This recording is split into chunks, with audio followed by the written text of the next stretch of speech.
आज का हमारा जो विषय है वो है अलाउद्दीन खिलजी।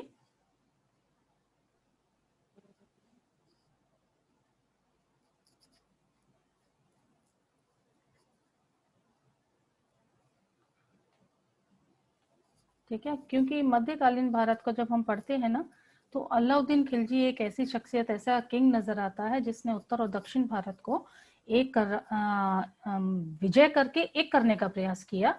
दक्षिण भारत को हालांकि विजय के पीछे जो उद्देश्य होता है किसी भी किंग का, चाहे आप समुद्रगुप्त को देख लीजिए प्राचीन भारत में, चाहे यहाँ अलाउद्दीन खिलजी को देख लीजिए, या आने वाले समय में आप अकबर को देखिए, वो केवल धन का को उद्देश्य होता है, केवल धन प्राप्त करना उसका उद्देश्य होता है। क्योंकि उत्तर भारत में दिल्ली पर बैठकर दक्षिण भारत पर पूरी तरह से शासन तंत्र नहीं चलाया जा सकता, इसलिए उसे विजय करके उस पर टैक्स को स्थापित कर दिया जाता है। और यही अलाउद्दीन खिलजी ने भी किया। ये पहला मध्यकालीन भारत का किंग था जिसने ये काम किया। तो हम अलाउद्दीन खिलजी को एक एक करके उसके बारे में ब्यौरेवार पढ़ेंगे। ये शॉर्ट फॉर्म है उसका। उसकी शासन अवधि क्या है, वो 1296 से लेकर 1316 तक रहा। हालांकि जो जलालुद्दीन फिरोज खिलजी जो कल हमने आपको पढ़ाया था, उसका जो शासन काल था वो भी जितनी विजय थी, जितना संघर्ष था, वो अलाउद्दीन खिलजी का ही था, जो उसका दामाद था। इसका राज्याभिषेक 1296 में, वो भी हमने कल पढ़ा था, किस तरह से कड़ा मानिकपुर के इलाके में इलाहाबाद के अंदर उसने उसको गले लगाते समय पीछे से उसके दो लोगों के साथ मिलकर उसको मार दिया।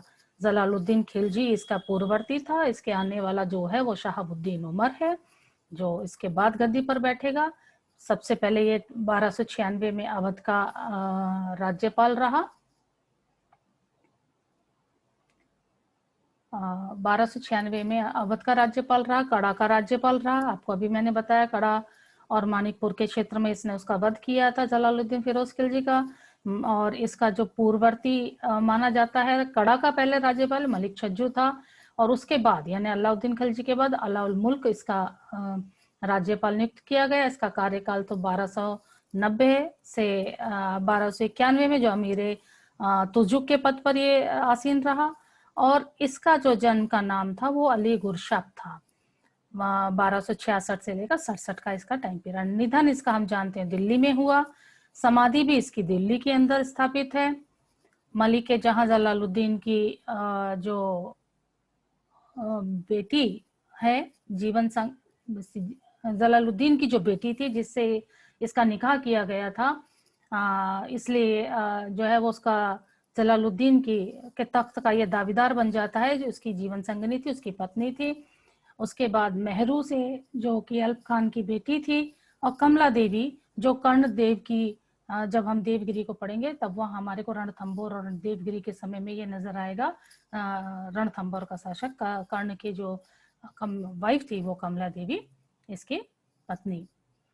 इसके संतान है खिज्र खान है, शादी खान है, कुतुबुद्दीन मुबारक शाह है, शहाबुद्दीन उमर है। ये आने वाले समय में आपको तंत्र पर भी दिखाई देंगे। शासन अवधि जो इसका जो नाम है वो है अलाउद्दीन वादीन मोहम्मद शाह उल सुल्तान। ये इसकी पूरी उपाधि जिसके साथ ये तंत्र पर बैठा। राजवंश खिलजी राजवंश है। पिता इसका शहाबुद्दीन मसूद है। धर्म आप जानते हैं सुन्नी मुसलमान है। तो ये पहला एक ऐसा सुल्तान हमें दिखाई देता है जिसने कि दिल्ली के तंत्र को बाखूबी बांधा है हर तरह से। एक बड़ी सेना रखी तो उसकी व्यवस्था की है उसने। आम जो जनता है उसको भी किसी तरह की परेशानी ना आए उसके भी इसने नियम बनाए हैं। बाजार सिस्टम, एक जो आज हमारे समय में आपको राशन पद्धति, बाजार सिस्टम जो दिखाई देता है, वो सारा का सारा अलाउद्दीन खिलजी की ही देन है। अलाउद्दीन खिलजी का वास्तविक नाम जैसे मैंने अभी बताया अली गुरशब। 1296 से 1316 इसका टाइम पीरियड। दिल्ली सल्तनत खिलजी वंश का दूसरा शासक है, क्योंकि पहला जलालुद्दीन फिरोज खिलजी है। उसका साम्राज्य अफगानिस्तान से लेकर उत्तर मध्य भारत तक फैला था। इसके बाद इतना बड़ा भारतीय साम्राज्य आगे 300 सालों तक, क्योंकि अकबर आएगा, आपको अकबर में ये दिखाई देगा, स्थापित नहीं हुआ है। अकबर ही वो किंग बना है जिसने बाद में बरार, अहमदनगर, बीदर, ये सब क्षेत्र उसने प्राप्त करने शुरू कर दिए थे। उसके समय में उत्तर पूर्व में मंगोल के आक्रमण हुए। मंगोल आपको इल्तुतमिश से दिखाई दे रहे हैं। इल्तुतमिश के समय से मंगोल बराबर बने हुए हैं।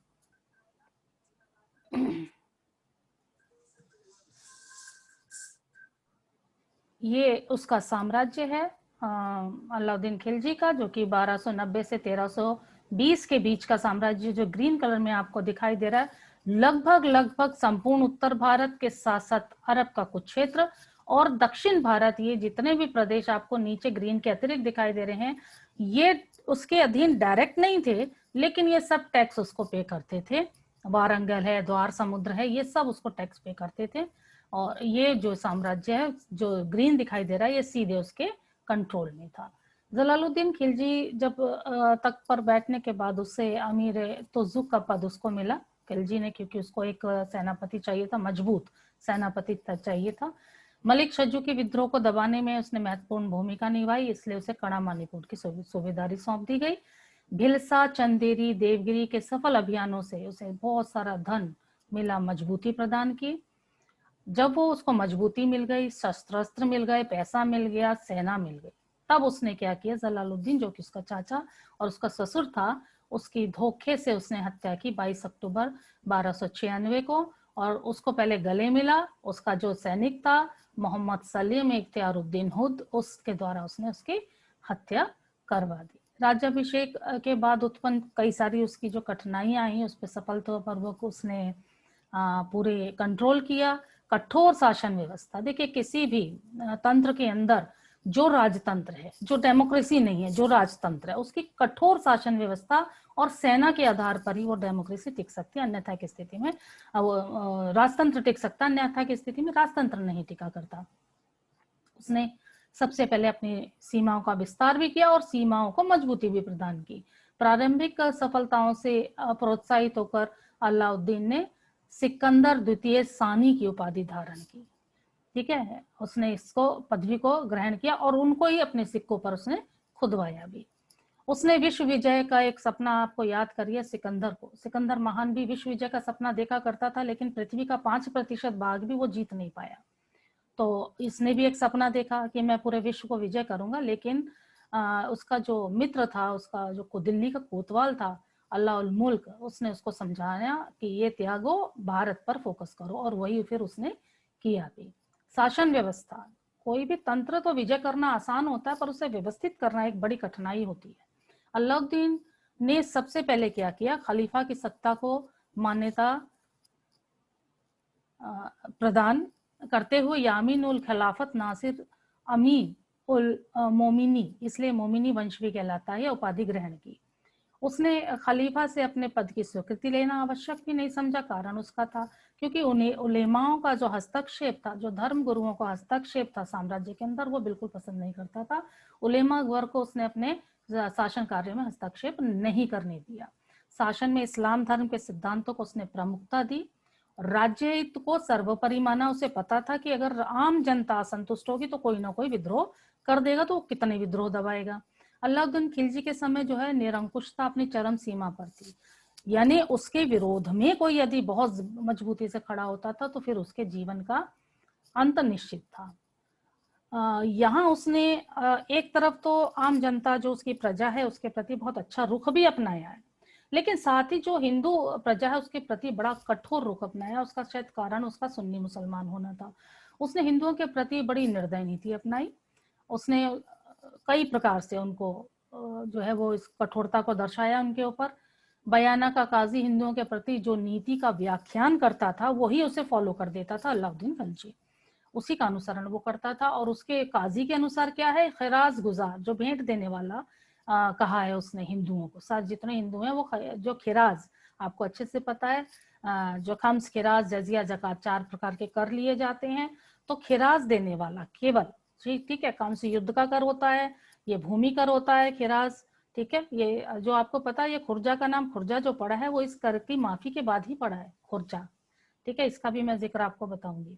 काजी के अनुसार जब कभी माल विभाग का अधिकारी उससे चांदी मांगे तो उसको वो क्या कहता है, हिंदुओं को क्या करना चाहिए, उसको सोना देना चाहिए, यानी केवल एक दास्ता। तो इससे ये पता चलता है कि बहुत हद तक जो उसकी नीति थी वो हिंदुओं के प्रति बहुत ही कट्टर नीति थी।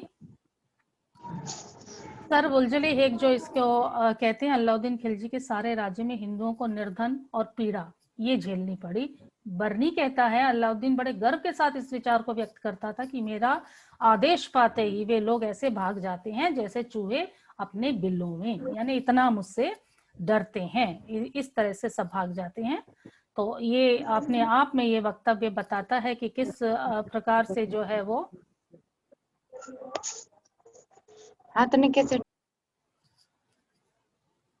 1299 में कई आप देखिए इसके बाद से विद्रोह होने शुरू हो गए साम्राज्य के अंदर, क्योंकि जब बहुत दमन नीति होती है तो विद्रोहों की संभावना भी बच्चों बढ़ जाती है। ठीक है, तो यहाँ से जो है उनके कुछ उसने 1299 गुजरात के सफल अभियान को उसने किया। नवीन जो मुसलमान थे, नवीन मुसलमान कौन थे याद करिए, जलालुद्दीन फिरोज खिलजी को उसने मंगोलों को हराया था, और उसके एक जो वो थी टुकड़ी थी उसने इस्लाम ग्रहण किया था, और ये नवीन मुसलमान कहलाते थे। ये जो नवीन मुसलमान थे इनके विद्रोह को दमन नुसरत खान ने किया। दूसरा विद्रोह अलाउद्दीन के भतीजे आकत खान द्वारा किया गया।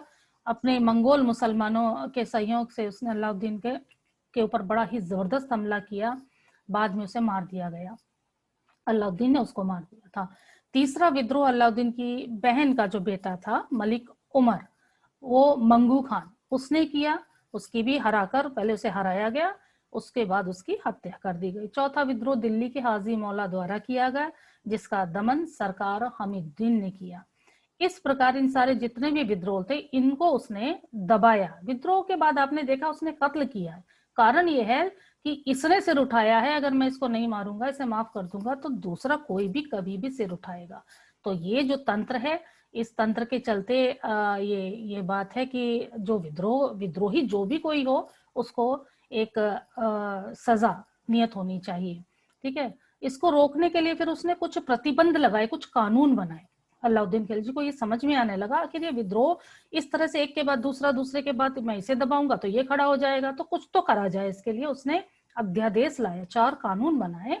उसके अंतर्गत क्या था, दान, उपहार, पेंशन के रूप में जो अमीरों को दी गई जो भूमि थी वो सब जब्त कर लिया, यानी ना पैसा होगा, ना सेना तैयार होगी, और ना ही विद्रोह तैयार खड़ा होगा। एक काम उसने पहले ये किया। दूसरा उसने क्या कानून लाया कि जो गुप्तचर विभाग है उसको बहुत संगठित किया, बरीद मुमालिक, वो गुप्तचर विभाग बनाया गया। मुनहीन उसका गुप्तचर नियुक्त किए गए, जो उनको मुनहीन कहा जाता था। संचारण थे, स्थायित्व थे, एक जगह बैठते थे, ऐसे भी थे, और एक जगह जगह जगह जगह पब्लिक में घूम के सारा इकट्ठा करके उसको ला के बताते थे आज ये हुआ, आज वो ऐसे कह रहा था। तो इससे विद्रोह की संभावना अगर कहीं दिखाई भी दे रही है तो उससे पूर्व में ही उसे दबाया जा सकता था। ये उसका अध्यादेश था। तीसरा अध्यादेश जो उसने लाया, उसने मद्य निषेध किया। मद्य समझते हैं आप, शराब। शराब पीने के बाद व्यक्ति बड़ा आक्रोशित हो जाता है, गाली गलौज करता है, और वो कुछ भी कदम उठा सकता है। तो उसने सबसे पहले मदिरा, जितना अमीर वर्ग था दरबार में, इधर उसने, आप या बलवन को भी याद करिए, बलवन ने भी मदिरा बिल्कुल निषेध कर दिया था। उसका मानना था कि मदिरा व्यक्ति को विद्रोह के लिए उकसाती है, जुआ खेलना। अब ये जुए के चलते भी हो जाता है, सामने वाले को नीचा दिखाओ तो फिर वो विद्रोह के लिए तैयार हो जाता है। तो इसलिए इन सब चीजों को उसने बिल्कुल बंद कर दिया, आपस के झगड़े भी और आपस की एक दूसरे को से नीचा ऊंचा दिखाने की वृत्ति को भी उसने खत्म करने का प्रयास किया। चौथा जो उसका अध्यादेश था, चौथा अध्यादेश उसने अमीरों के जो आपस में मेल मिलाप है ना, जब मैं आपसे क्लास में भी एक बात पूछती हूँ, जब हम विवाह करने जाते हैं किसी बच्चे का तो हम कहते हैं बराबरी में करिए। ये बराबरी का क्या हिसाब किताब होता है? क्यों? हम जिस ओहदे पर बैठे हैं यदि उसी ओहदे से रिलेटेड हमारे संबंधी होंगे तो हमारी शक्ति बढ़ जाएगी। जब 2 बराबर की शक्तियां इकट्ठी हो जाएंगी तो वो बहुत अच्छी खासी मजबूत शक्ति वो हो सकती है। यहाँ उसने रोक लगा दी कि अमीर वर्ग आपस में वैवाहिक संबंध नहीं करेगा, आपस में समारोह नहीं करेगा, यानी यहाँ इकट्ठा नहीं होगा।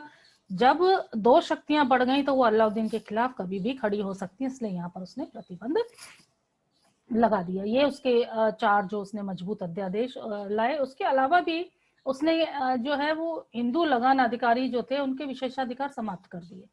क्यों? क्योंकि आप देखिए ना, ये जितने इसने राजा हराएगा, अभी आप एक के बाद एक मैं आपको दिखाऊंगी आगे चल के, ये जिस हिंदू राजघरानी है, हिंदू राजघरानों में यदि ये लगान करने वाले अधिकारी इधर उधर जाएंगे तो गुटों के अंदर वो विद्रोह की चिंगारी सुलगा सकते हैं। तो यहाँ पर भी उनके जो विशेष अधिकार उनको दिए गए थे उनको भी एक सामान्य साधारण बना दिया ताकि ये ऊंचे उठने ना पाए।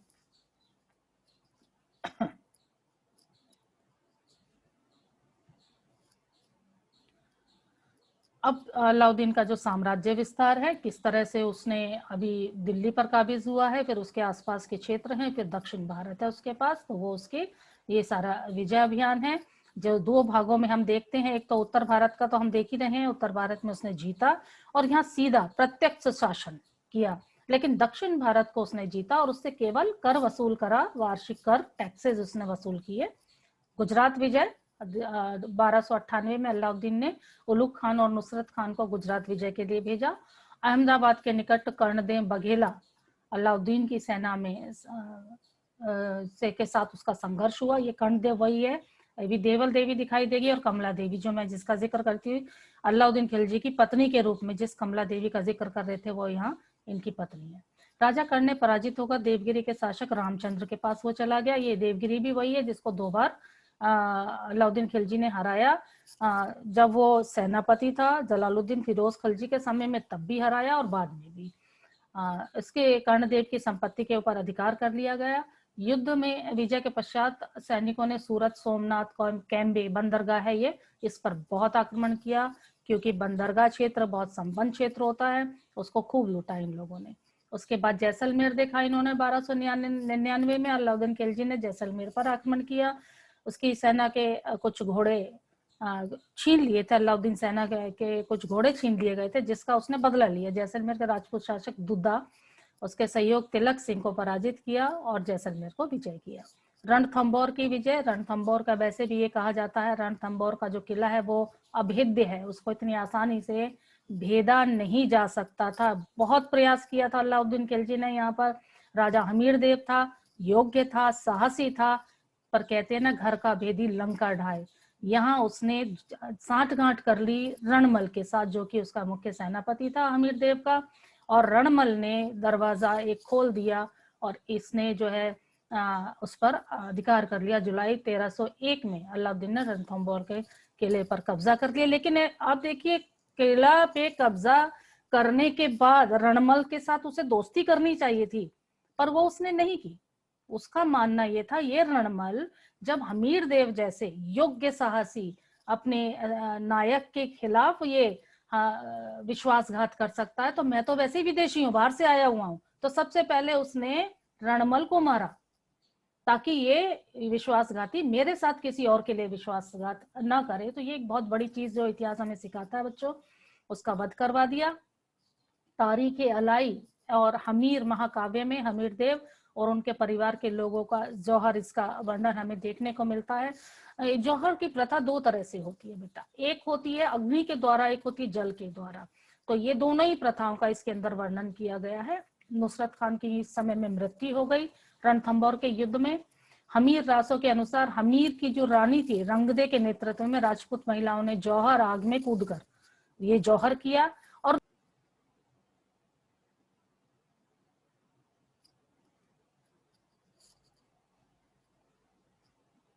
डिस्कनेक्ट हुआ बेटा।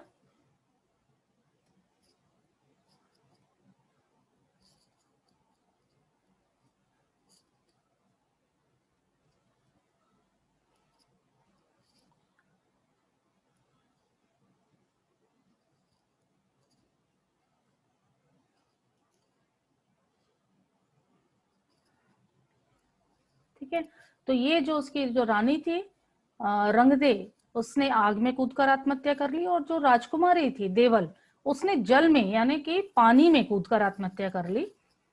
चित्तौड़ आक्रमण और मेवाड़ की विजय।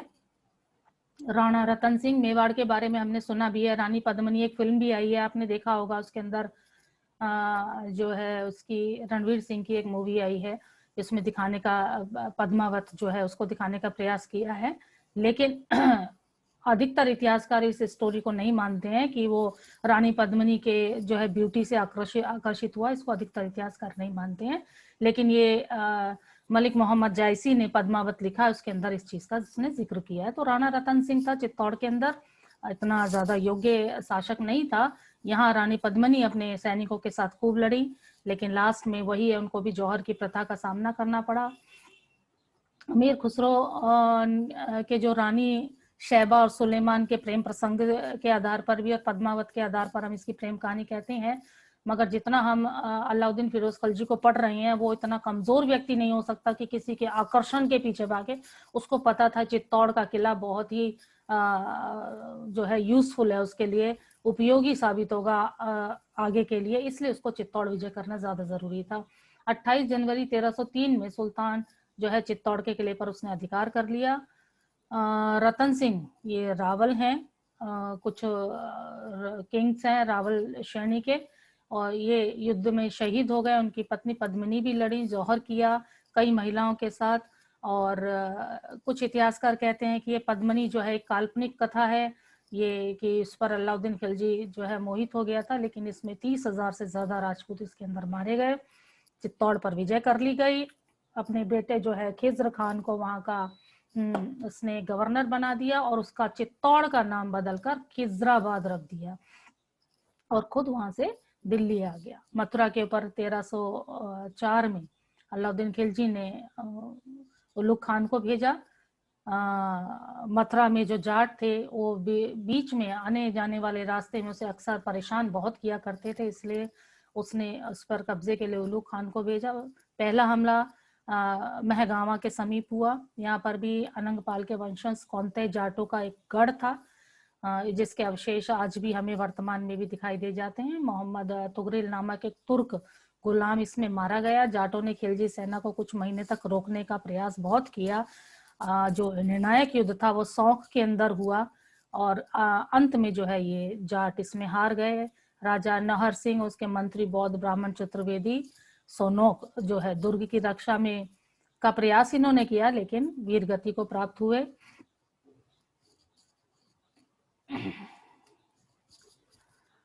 और 1316 ईस्वी में कहा जाता है इसने काफी लूटा और मंदिरों को नष्ट किया। अलाउद्दीन खिलजी ने ब्रज के मंदिरों को बहुत नष्ट किया। और खिलजी साम्राज्य जब 1316 में कमजोर पड़ा तो फिर से इस खिलजी साम्राज्य से जाटों ने अपने साम्राज्य को सौंक को जीत लिया। और प्रहलाद सिंह जाट जो है डूंगर, इसलिए डूंगरपुर क्षेत्र भी कहलाता है यहाँ पर, नाहर का जो है एकमात्र जीवित पुत्र था, उसने इसको स्वतंत्र कर लिया। अब मालवा विजय है। मालवा पर शासन करने वाला महालक देव, उसका सेनापति हरनंद, जिसे कोका प्रधान कहा जाता था, एक बहादुर योद्धा भी था। और 1305 में अलाउद्दीन ने मुल्तान के सूबेदार आइन उल मुल्क के नेतृत्व में एक सेना को मालवा पर अधिकार करने के लिए भेजा। महलक देव उसका सेनापति हरनंद उसमें मारा गया। नवंबर 1305 में किले पर अधिकार के साथ ही उज्जैन, धारा नगरी, चंदेरी आदि जीत कर मालवा समेत दिल्ली सल्तनत में मिला। ये उत्तर भारत के क्षेत्र हैं जो डायरेक्टली दिल्ली सल्तनत में मिलाए जा रहे हैं। 1308 में अलाउद्दीन ने सिवाना पर अधिकार कर लिया। परमार राजपूत शासक था वहां शीतल देव, उससे बहुत जबरदस्त संघर्ष रहा, लेकिन वो मारा गया। कमालुद्दीन गुर्ग को वहां का एक शासक नियुक्त कर दिया गया। जालौर को विजय किया गया। 1304 में अलाउद्दीन की अधीनता को उसने स्वीकार कर लिया। इसमें कर्ण देव था, इसने उसको स्वीकार कर लिया। धीरे धीरे अपने को पुनः उसने स्वतंत्र किया। 1311 में कमालुद्दीन गर्ग के नेतृत्व में सुल्तान की सेना ने फिर से उसे विजय किया। तो अंत में इसको जो है 1311 में अपने कब्जे में उन्होंने ले लिया। इस समय तक उत्तर भारत का केवल नेपाल, कश्मीर, असम, कुछ ये भाग बचे थे, बाकी संपूर्ण उत्तर भारत अलाउद्दीन खिलजी के अधिकार क्षेत्र में आ गया था। दक्षिण भारत की बच्चों जितनी भी विजय है वो मलिक काफूर की विजय है, वो अलाउद्दीन की डायरेक्ट विजय नहीं है। यहाँ पर जो मलिक काफूर, जिसे 1000 दिनारी कहा जाता है, जो गुजरात से उसको मिला था, एक काजी ने बेच दिया था, बहुत ब्यूटीफुल था और बहुत योग्य था, अच्छा तीरंदाज था, अच्छा तलवारबाज था। उसने ये दक्षिण भारत की जितनी विजय हैं वो सब मलिक काफूर, एक किन्नर था, उसकी विजय है ये, जो उसका मुख्य सेनापति बना, अलाउद्दीन खिलजी का मुख्य सेनापति बना। दक्षिण में जो विजय जाती है तो हम 3 उसको में देखते हैं। देवगिरी, इसमें यादव वंश है, जिसमें रामचंद्र जो हम अभी देख रहे थे, तेलंगाना के काकतीय वंश है, और द्वार समुद्र में होयसल वंश है। तो ये जो है दक्षिण भारत के ये 3 राजे रजवाड़े राजवंश हैं। तो ये जो हम अलाउद्दीन द्वारा दक्षिण भारत के राज्यों को जीतने के उद्देश्य केवल एक था, जो मैं आपको स्टार्टिंग से बता रही हूँ, धन, पैसा, दौलत, स्वर्ण, क्योंकि दक्षिण भारत खनिज है, सोना है, काफी संपन्न क्षेत्र है दक्षिण भारत के, तो वार्षिक कर वसूल करना केवल उसका उद्देश्य था। मलिक काफूर को इसके लिए उन्होंने नियुक्त किया। तेलंगाना पर आक्रमण किया गया 1303 में, तेलंगाना के ऊपर इन्होंने आक्रमण किया। प्रताप रुद्र देव द्वितीय यहाँ का शासक था। उसने कुछ समय आक्रमण में भाग लिया, फिर समर्पण कर दिया। आत्मसमर्पण करके उसने एक सोने की अपनी मूर्ति बनवाई और उसे जंजीरों से जकड़वा के राजा के सामने आत्मसमर्पण के रूप में भेजा। द्वार समूह जो तेलंगाना है ये आज भी बहुत ही संपन्न क्षेत्र है, ठीक है। इस अवसर पर प्रताप रुद्रदेव जो है वो कोहिनूर हीरा, आप लोगों ने नाम सुना होगा, इसी समय पर उसने मलिक काफूर को कोहिनूर हीरा प्रदान किया। देवगिरी, ये फिर से देखो 1296 में देवगिरी के विरुद्ध उसने अभियान किया था।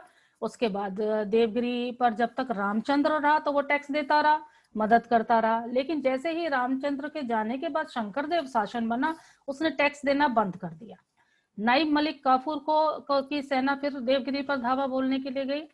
अब ये नायब के पद पर आ चुका है मलिक काफूर, और फिर से जो है वो उसको धावा बोलने गई और उसको परास्त भी किया। अब यहाँ पर उसको जो देवल देवी, याद करिए गुजरात का वो शासक कर्णदेव, वो देवल देवी उसकी बेटी है, और कमला देवी पहले से ही जो है वो अलाउद्दीन के हरम में पहुंच चुकी है, उसने उससे विवाह कर लिया है। अब देवल देवी हाथ लगी और उसे भी दिल्ली भेज दिया गया, जहां अपने बेटे खिज्र खान से उसका विवाह उसने करा दिया। यहाँ पर बहुत लूटपाट की कारण ये था क्योंकि रामचंद्र जब तक था तो टैक्स दे रहा था, शंकरदेव ने टैक्स नहीं दिया, इसलिए जो गुस्से में बहुत सारा लूटपाट की, कहा जाता है काफी धन लेकर यहाँ से मलिक काफूर की सेना दिल्ली लौटी। अब इस समय में रामचंद्र जो है, टाइम आउट, रामचंद्र ने सुल्तान के समक्ष प्रस्तुत होने पर सुल्तान ने उसके साथ एक अच्छा व्यवहार किया, राय रायन की उसको उपाधि दी, ठीक है, क्योंकि और कोई चारा ही नहीं था, समर्पण के अतिरिक्त तो कोई चारा ही नहीं था, इसलिए उसने समर्पण किया, दरबार में पहुंचा, उसको राय रानी। ये प्रश्न आता है बच्चों 2 नंबर का, दक्षिण भारत के किस राजा को राय रायन की उपाधि अलाउद्दीन खिलजी के द्वारा दी गई, तो यह याद रखिएगा। उसे सुल्तान ने गुजरात की नवसारी जागीर और 1 लाख स्वर्ण टके देकर उसको वापस किया। मलिक काफूर द्वार समुद्र विजय के लिए जा रहा था तो रामचंद्र ने उसकी मदद भी की। तेलंगाना में काकतीय वंश का शासन था। तत्कालीन तेलंगाना का शासक प्रताप रुद्र देव था, जिसकी राजधानी वारंगल थी। नवंबर 1309 में मलिक काफूर तेलंगाना के लिए रवाना हुआ। रास्ते में रामचंद्र देव ने काफूर की सहायता की और काफूर ने हीरो की खानों, जो आसिरगढ़ है आज भी है वहां पर, मार्ग में तेलंगाना में प्रवेश किया।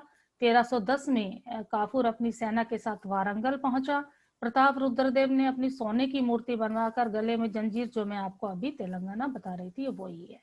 होयसल का शासक वीर बल्लाल तृतीय था, इसकी राजधानी द्वार समुद्र थी। 1310 में मलिक काफूर ने होयसल के लिए प्रस्थान किया। 11 में साधारण मृत्यु के बाद बल्लाल देव ने आत्मसमर्पण कर दिया, ठीक है। माबर के अभियान में मलिक काफूर की मदद भी उसने बाद में की, इसलिए बल्लाल देव को अलाउद्दीन ने खिलअत, एक मुकुट, एक छत्र और 10 लाख टका भेंट दिया। अलाउद्दीन ने विजय अभियान के साथ कुछ निर्माण कार्य भी उसके काल में हुए। अलाउद्दीन के दरबार में अमीर खुसरो हसन निजामी जैसे उच्च कोटि के विद्वानों को संरक्षण प्राप्त है। आपको मैं कल भी बता रही थी, अमीर खुसरो ने 3 डायनेस्टी देखी है, दास वंश देखा है, खिलजी वंश देखा है, और ये फिरोज शाह तुगलक तक चला है, यानी यहाँ पूरा इसने ये 3 डायनेस्टी अच्छे से देखी हैं, इसलिए इसके पास अनुभव भी बहुत उच्च कोटि का था। स्थापत्य कला के क्षेत्र में अलाउद्दीन खिलजी ने वृत्ताकार अलाई दरवाजा अपनी विजय में, चित्तौड़ विजय करके जब वो आया था तो विजय के रूप में इसने अलाई दरवाजे का निर्माण करवाया था। कुश के शिकार जिसको कहा जाता है, उसके द्वारा बनाया गया अलाई दरवाजा प्रारंभिक तुर्की कला का एक श्रेष्ठ नमूना माना जाता है। इसे सीडी के किले, 1000 खंबा महल का निर्माण किया। ये सब दिल्ली में उपलब्ध है बेटा, आप जाओगे ना तो ये जो कुतुब क्षेत्र है पूरा कहलाता है, जहाँ कुतुब मीनार है ये कुतुब क्षेत्र कहलाता है, यहाँ पर आपको ये सब दिखाई दे जाएगा। जिंदगी भर जब तक मजबूत रहा सबको मारता रहा। अलाउद्दीन खिलजी। कुदरत कभी भी आपका आपका न्याय कुदरत खुद कर देती है। कहते हैं ना, कभी कभी हम हमारा पर ज्यादा अत्याचार होता हम कहते भगवान पे छोड़ दो, वो अपने आप देख लेगा। जब तक स्वस्थ था लोगों को बुरी तरह कत्लेआम करता रहा, और जब मरने पहुंचा तो केवल एक छोटी बीमारी से चला गया।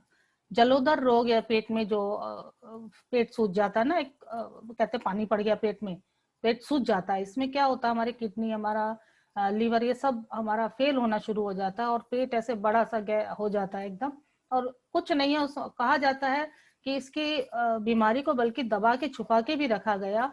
अलाउद्दीन खिलजी, कुछ ऐसे लोग भी मानते हैं कि उसको कोढ़ हो गया, तो वो पब्लिक को फेस ही नहीं कर पा रहा था, बहुत परेशान था। तो उसने मलिक काफूर से कहा मुझे मार दो। अब पीछे की सच्चाई कितनी है, बहरहाल ये कहा जाता है बीमारी से ये मर गया। और उसके बाद वहीं पर उसका, ये जो मैं कुतुब क्षेत्र बता रही हूँ ना, वहीं पर उसका भी मकबरा स्थापित कर दिया। ये अपने आप में एक बहुत बड़ा सबूत है। बहुत इकट्ठा किया, उत्तर भारत से इकट्ठा किया, दक्षिण भारत से इकट्ठा किया, और जब चला तो साथ में एक वस्त्र भी इंसान के साथ नहीं जाता। ये इतिहास हमें बहुत कुछ सिखाता है और हमें इस पर अमल भी करना चाहिए हमेशा। ठीक है।